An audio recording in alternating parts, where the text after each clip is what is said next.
Hey, what's going on, guys? Just got done watching Demon Slayer The Hashira Training Arc, Episode 8. Nice 40-minute episode. Before I get into it, I'd just like to say that this is the last of Demon Slayer as an actual series, and they're going to do what Attack on Titan did and do the movie route. Maybe they'll chunk it up into like smaller episodes, that way people can watch it that way as well, but they're going to be doing theatrical releases, it looks like, more or less. And we're at the end game. So if you've seen last episode, you absolutely understand this is the end game.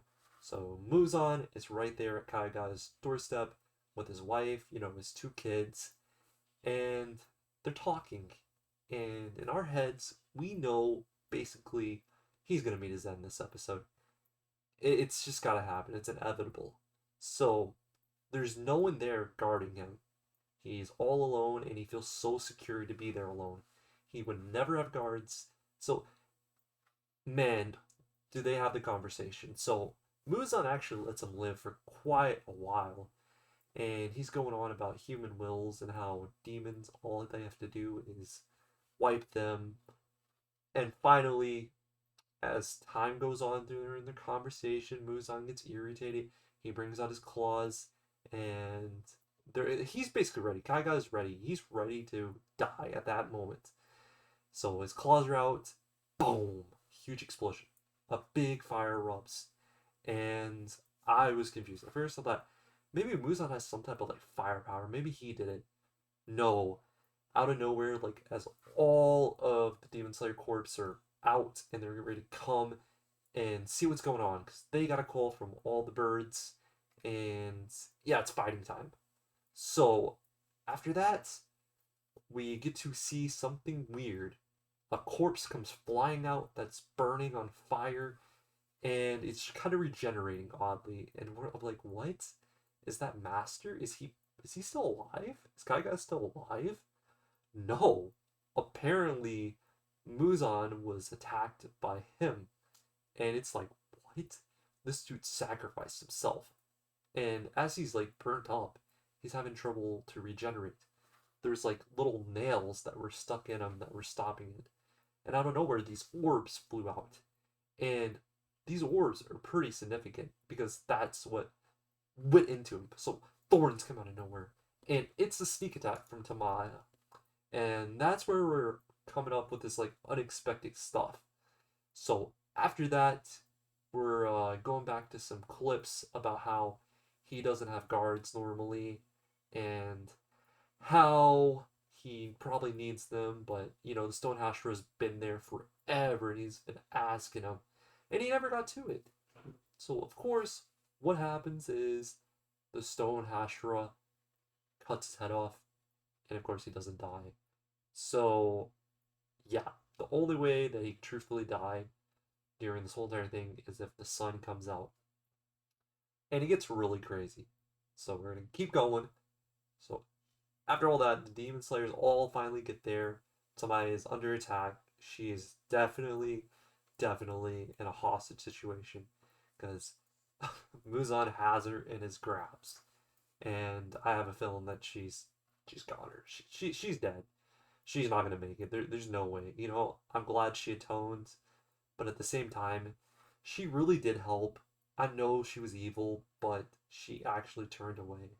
She still didn't deserve it. That's all I gotta say. And I get it. I feel like people can change. That made me think. Someone's trying to change. I don't think they should have to atone. Yeah, it's okay to have some type of like affliction on it, but do they deserve death? No. But after this, all the corpse members are coming. Of course, the Hashiras. And the Hashiras make their way, and they're all shocked to see the fire. They had no idea about this. So the whole thing was that the whole first attack, it was planned. So the Stone Hashira, as well as her, Tamaya, that was the main starter and the activation of the second trap. So there's a two-part trap. The third trap was all the Hashers come, all the corpse members come, and then that's where they were gonna fight till sunrise, and things were gonna be okay. But yeah, the Hashers are coming. They're all shocked and amazed. not amazed, you know what I mean? It's like a disappointment, depression, because they very much beloved their master. You know, Kaigai was very beloved. He was wise, he was gentle, he was calm. He was basically the best guy in this series that we really don't quite get to know enough. All we know is that he gets very sick throughout and he's dying. So it doesn't really make you think, but we get some like throwback clips about him and who he really was. He was so wise even before he was that age. So it kind of shows that he's just a character built very well at an early age. But anyway, all the Hashers are there, and the Stone Hasher is like, "Look, it's Muzan," and then everyone just fired up. They're already fired up because their master's dead. And of course, along with the Hashiras, you already know who's there. Tanjiro. He's gotta be. It's Tanjiro. He's literally like the dragon. So we go back a little bit. I know I don't like to go back a lot because it's kind of confusing.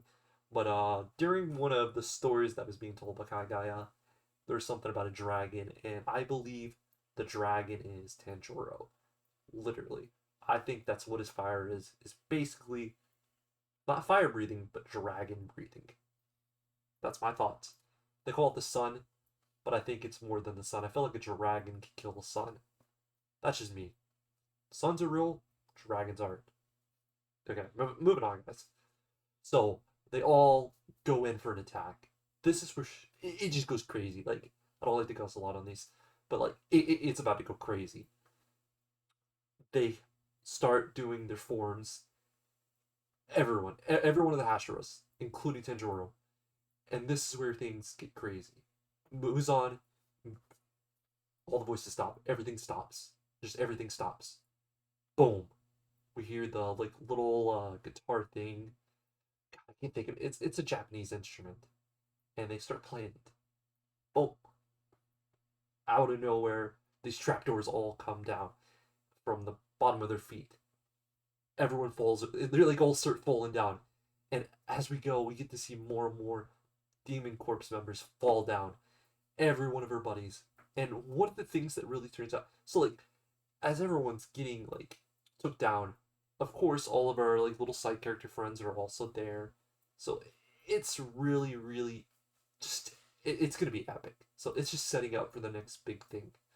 And the one that really blew my mind, you look at Sensu as everything's, ending in this episode. And that's where it shows you that something changed after that note for sure. He's very much there. He's no longer scared yet. He wants to be there. He does not want to run.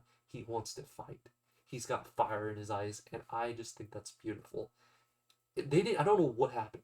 We don't know what happened. I thought maybe someone died. That was an estimate. I don't even know. That's the only thing I can think of. Only other thing could be is maybe a love letter. But I don't think Nezuko can write yet. But of course, we gotta see, guys. I guess my question is, what do you guys think that Sensu? What happened to Sensu? Do you think he's okay? I mean, I don't know. But all I know, guys, is that Tenjiro is gonna get his revenge. R.I.P. to the two people that died in this episode. But we needed you to get here, and I guess that's sad. But Kaiga, as great as you were, you knew time would eventually come. Gotta, I can't say that because it just sounds so terrible. But I loved it, man. It was honestly great. Best season ever, no, but they finished strong always. Rated compared to everything else, I'll give it 8.6. Just because, I'm not very interested in a season dedicated to just training. But I understand, we gotta get to somewhere. We can't just start. It didn't really underplay. I don't know. I liked it. And that was just me trying to sum it up the best I could to you guys as well. And share some of the things I thought were awesome. So yeah, we finally got another thing finished. Feels great. Mashuko Tensei, this, man, we're really going somewhere. So till next time, we'll cover the next Demon Slayer movies or series. Whatever they decide to do, it's a rumor. Don't pay attention to rumors, guys. We already know that this big castle war is gonna happen. It's the Infinity Castle arc, I believe, and this is where they're trapped at now. So it's time. It's time.